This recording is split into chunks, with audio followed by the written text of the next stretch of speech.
ঘটনাটা আমার পড়ার ব্যাচের বন্ধুর জীবনে ঘটে একটি ঘটনা। ওর নাম আদি। এই ঘটনাটা ওর জীবনে ঘটে যখন ওর বয়স 7 বছর। তার মানে এই ঘটনাটা প্রায় 6-7 বছর আগের। এই ঘটনাটা ওর মামা বাড়িতে মানে উদয়পুর গ্রামের।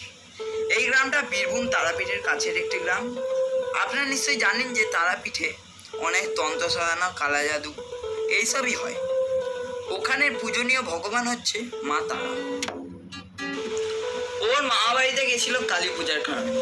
ওর মামা বাড়িতে মোটামুটি ভালোই বড় করে কালী পুজো হয়।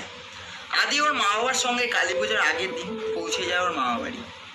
এই ঘটনাটা জবের সেদিন ছিল ভূত চতুর্দশী। সেদিন সকাল সকাল ও পৌঁছে যায় ওর মামা বাড়ি।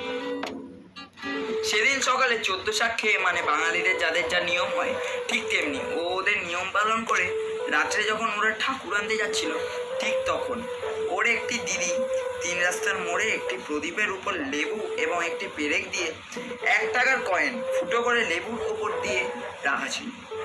সেটি ওর দিদি না দেখতে পেয়ে পা দিয়ে ফেলে, কিন্তু তখন কিছুই হয় না। কিন্তু তার পরের দিন থেকে ওর স্বভাব আচরণ বদলে যেতে থাকে। আগের হাসি খুশি মেয়েটি যে সবার সঙ্গে মিশত সে এখন মুখ গম্ভীর করে এক কোণে বসে থাকে।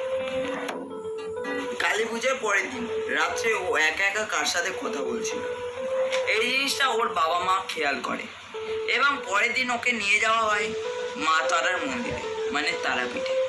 সেখানে ওকে এক তান্ত্রিককে দেখানো হয়। যখন তান্ত্রিকের কাছে নিয়ে যাওয়া হচ্ছিল তখন ও খুব ছটফট করতে লাগে। পরে ওর আসল রূপ বেরিয়ে আসে। ওকে একটি মহিলা আত্মা যার অপঘাতে মৃত্যু হয়েছে সে ধরেছে। সে তান্ত্রিক ওকে জিজ্ঞেস করে, কেন এসেছিস ওর শরীরে? ও বলে, বলো না।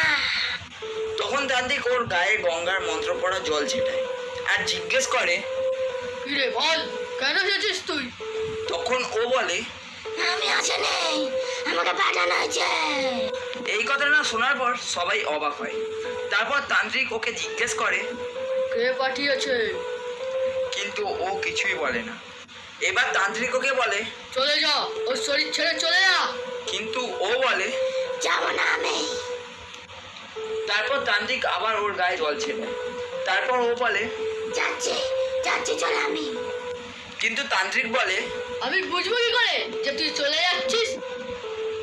তখনও বলে, আমি গেলে চারা গাছ মুখে করে নিয়ে যাবো। তারপর ওর কথা মতো চারা গাছ মুখে করে নিয়ে ওর শরীর ছেড়ে চিরকালের জন্য চলে যায়। এই ঘটনাটাই ছিল আদির জীবনে দেখা সবচেয়ে ভয়ঙ্কর ঘটনা।